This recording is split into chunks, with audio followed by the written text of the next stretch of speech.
أعوذ بالله من الشيطان الرجيم بسم الله الرحمن الرحيم السلام عليكم ورحمة الله وبركاته ولا وين السلام حرجنا إيوة عنتهين ميل وجهك إن شاء الله ولا محن قاعدين معناتها words إريو their meanings معناه the unusage in sentence إذا قاعدين وحن قلنا sentence أن معناه ذا وين برندونا هدي also parts of speech ماشي كجيران وين تصيح هالتغيير يا ولا إن شاء الله وكا كفائدة إن شاء الله أرجو هو روامح هو asphalt. Asphalt is a noun. Blacktop was another noun. Ridiculous was adjective. Invigorating was another adjective. See this adjective OUS can ing. Clasp, another adjective. So adjective kind of confusing. So sometimes whatever you want to so sidee ku ogaani adjective ya fiir wuxuu soo raacay eeg iyo hadduu ama waxaas wata eeg ama that uu ku sheegay inuu sababtoo iyo waxa maqaata markaas de jamacna ma aha aan fahanti insha allah okay clasp waxa weeyaan adjective stabler noun waxaad arkaysaa most inuu noun yahay magac yahay noun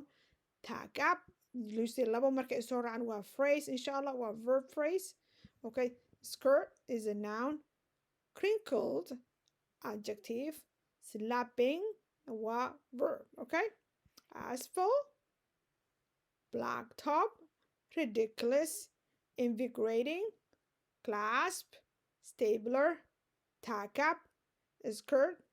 crinkled and slapping erayadan ayaan baranaynaa haddii alla yiraahdo walaalahay eraya maxay isugu jiraan a beginner an advanced and intermediate inta waa isugu jiraan erayadan insha allah ogaada okay walaalahay asphalt waa maxay waxa weeyaan marka ama darbiyada la suubina ama dhulka la sameynayo maxaa yiraahdaa ciida samintada iyo la isku qasaa see all of this waa wax la isku qasay oo dhulka ama darbiyada lagu sameeyo it's called asphalt blacktop no almost wuu u dhow yahay like blacktop ma aragta dhagxaan badan baa lagu daraa ma fahantay instead inta more ciid lagu darayo qasmada inta waxaa lagu dara dhagxaan tira badan yaa walaala ayaa lagu daraa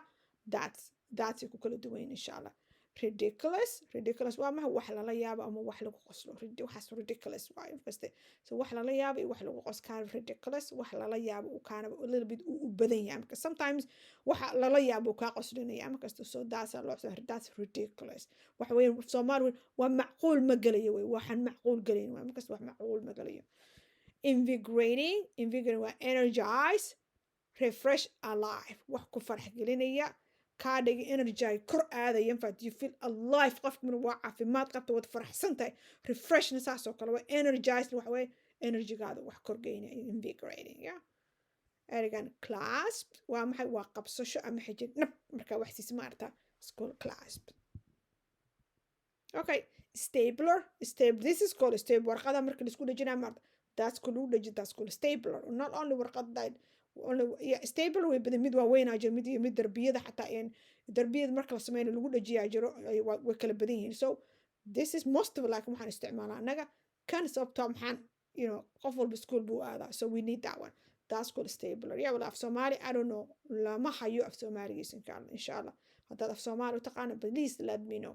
tack up waa maxay ku dhajin ama sur marka darbiga aad wax suraysid ama anywhere else marka fardaha uu baxayo aad geedka suraysid inta dadku ku fadhiisan is all of them called tack up wixii baad ku dhajinaysa ama saaraysa somewhere walaalay skirt waa iska easy that's what basic waa goonada waa la wada garanaya crinkled waa maxay duuduubka maarta ama wrinkled labada waa iska mid duuduubka ayaa la marka dharka maarta uu jajaban yahay that's called duuduubka dharka uu jajabanaanta dharka is called wrinkled okay slapping waa maxay slap bay ka timid waa maxay waa dharbaxa ama wax markuu wax ku dhacay oo kale dharbaxid markasta walaal waa kaasa this is our casharkeena maanta insha allah now let's put maxana macna English iyo waxaan sameeynaa sentence insha allah number 1 asphalt waa maxay waa a mixture of materials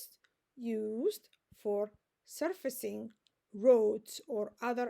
outdoor area so a mixture of material waxyaalo la isku qasay used for surfacing kaas oo kor laga marinayo ama jidadka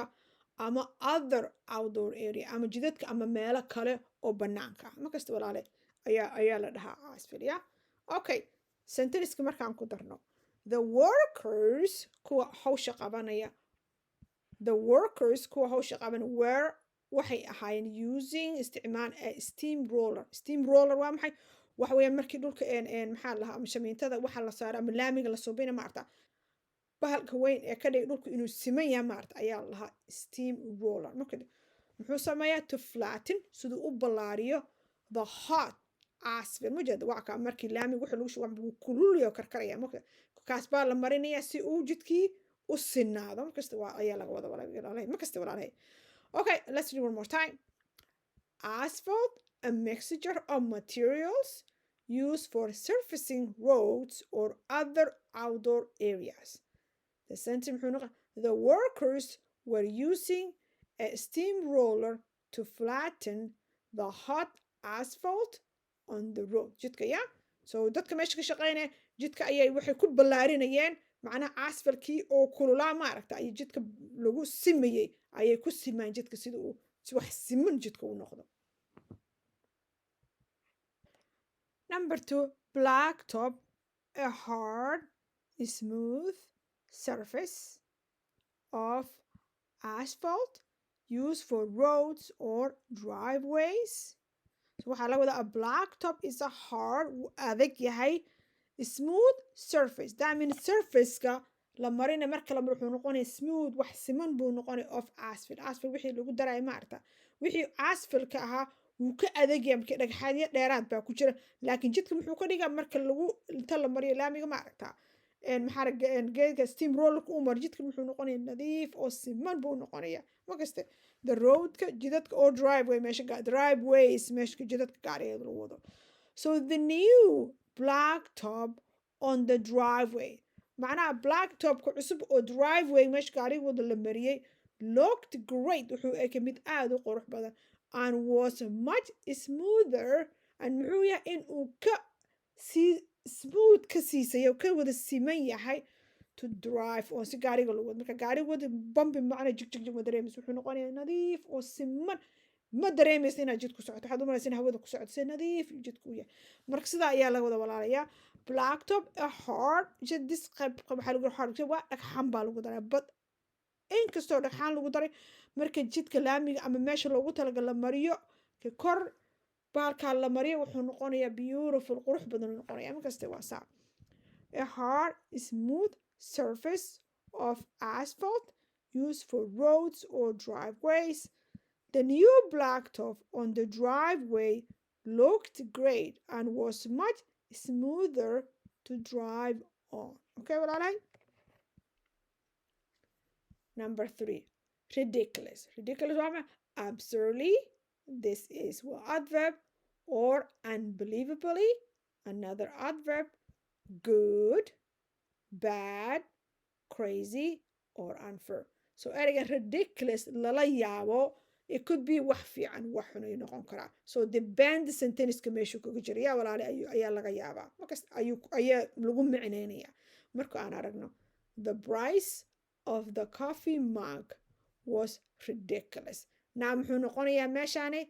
qiimaha the coffee mug mid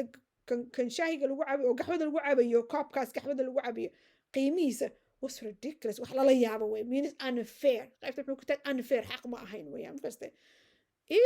It was just a simple ceramic mug. Mug iska caadi ayuu ahaa ceramic mug caadi iska ahaa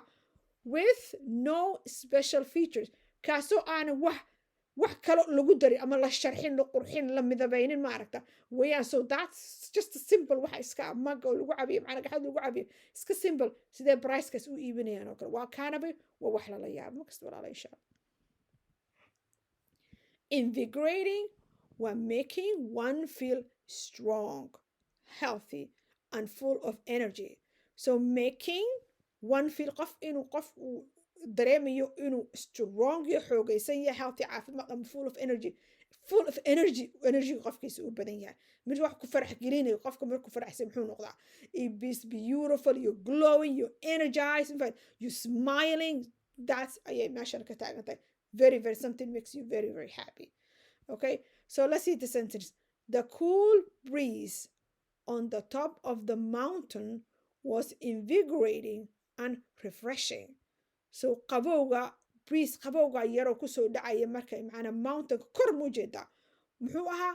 invigorate and refresh that means adigana wuxuu kaa dhiga fresh ayuu kaa dhigaya and invigorate that makes you so happy mafahante so that means waxa qofkani ka hadlaya wuxuu taagaya buurta kor buu taagaya so qabow yar baa kusoo dhacaya breeze yar ayaa kusoo dhacay qabow yar aad u macaan baa kusoo dhacay mina qabowgaas areas maxay kaa dhigaysaa you just energize up you feel alive you feel refreshed you feel happy because that's what it means walaalaya clasped to hold tightly wajada we're getting a lot of adverbs here to hold tightly or firmly with one's hand or arms wajada so clasp muxuu noqonayaa clasp muxuu noqonayaa to hold tightly inaad nab asiis waxaad qabatid or firmly si firm aad nab u siisid qofka tightly and firm what they are the same thing qofka markaad nab asiis aad celisid that's called tightly one's hand qof gacantiisa ama maxaa yirahdaa hands gacanta hore armsna gacanta dhan way Soomaali gacanta leedahay gacanta hore iyo gacanta dhan weeyaan so hand waa gacanta dadka aad ku salaanto arm muxuu noqonayaa gacanta dhammaanteed weeyaan oo markaad qofka inta nab ama gacanta ka siisid ama gacanta macnaha gacantiisa hore aad nab siisid ama gacantiisa weynta caadiga nab siisid that you have to hold it tight nab at serious that's what it means clasp yeah okay so there's she clasped her hand gacanaheed bay nab isku siisay together isku dhajisay and closed her eyes in prayer so qofkan waa qof tukanaya maxay subs baa lagu leeyahay gacanaheed bay nab isku siisay isku qabatay gacanaheeda indhaheeda bay xirtay for prayer si ay u barido rabbigeeda abuurtay markaas she's praying way bari gareynaysaa markaas waa taa maasha Allah walaalaysa ogaada